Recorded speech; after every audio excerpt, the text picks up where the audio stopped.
Ladies and gentlemen, I don't know about you, but since the election, I have felt emboldened in a way that I have not felt in a while. And I know I've been upset, sure, and I've been mourning the loss, and who knows what's going to happen Monday.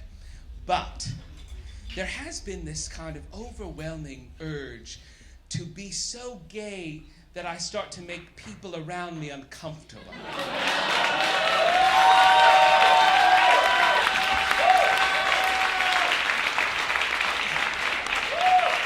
I want mothers to turn their children's away.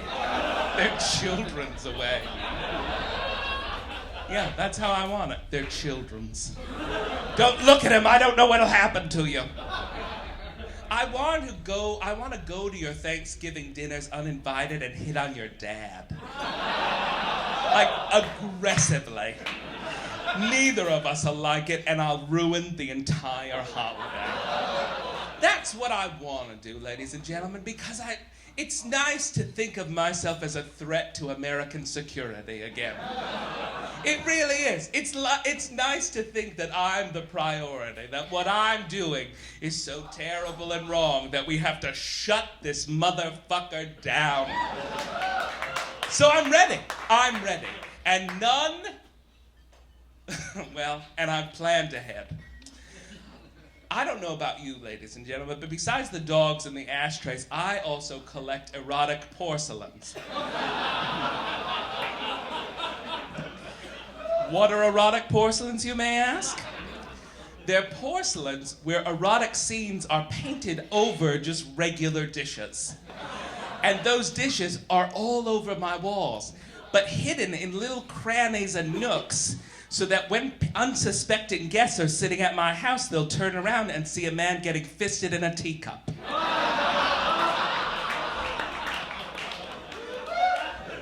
And he'll say, why is that? Why? Why would that? Because I want a little gotcha moment. There is never a moment I want people to forget that I do that thing that makes Jesus puke. I was in a cab today and this guy said, "Oh, so I bet you get a lot of ladies with that hat." And I was like, "It's a beret. It has my name sewn in the top of it." No, I don't get a lot of ladies. And I was like, "You need to pull this car over." He's like, "Why?" I'm like, "We need to have a little talk. You think I did this for my own good? I'm in a fucking cape." I was actually in a cape. I was like, "I'm gay." He's like, "What?" I didn't want to assume. Assume! Assume! I have a bad back, but I'm in kitten heels. You know why? Because I'm doing my bit.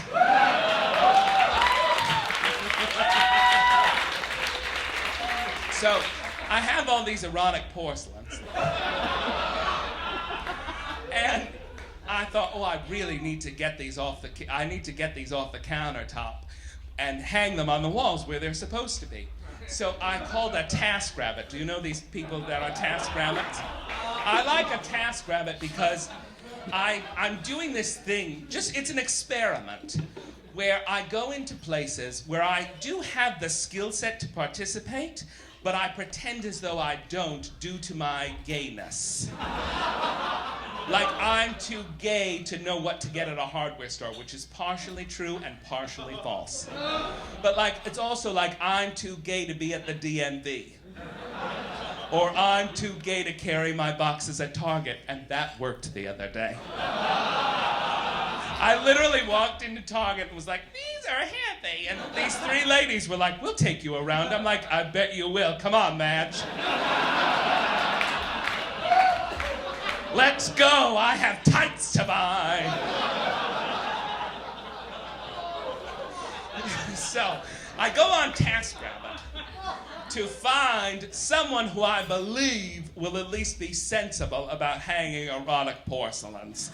And they're very graphic, so I didn't want to get a lady because I didn't want to insult her gentle nature. So I got this guy who kind of had a face like he was in a 91 Guess ad. He was like, I was like, oh, you're an actor. Come on over.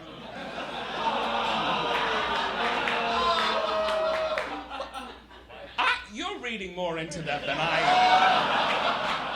am. He just he was making a weird face. And I thought, oh, he's an actor. That's all right. He's trying to be quirky in fucking TaskRabbit. Just come and hang with shit. I don't need a routine.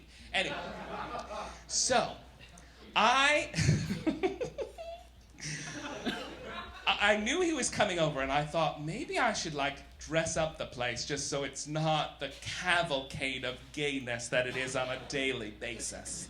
I mean, at one point, I had this gorgeous Filipino friend in Los Angeles, and I said, listen, do you think one afternoon I could just hire you to sit in my apartment in your underwear and just throw firecrackers?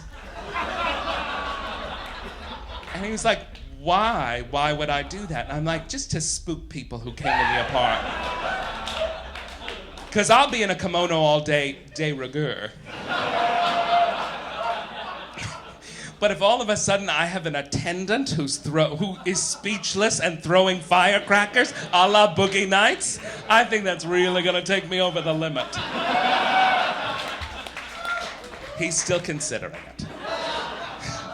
So I hire this guy thinking that he's gonna come over and hang these erotic porcelains, and he shows up at my house, and he's like, hey, my friends call me Buck. I'm like, oh, fuck.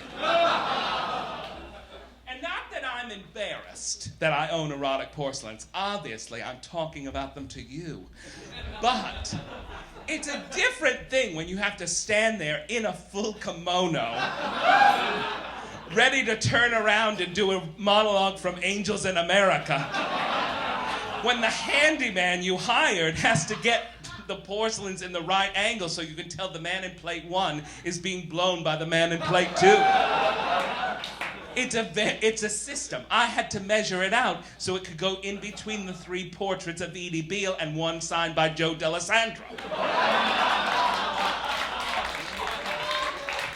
Because she comes correct.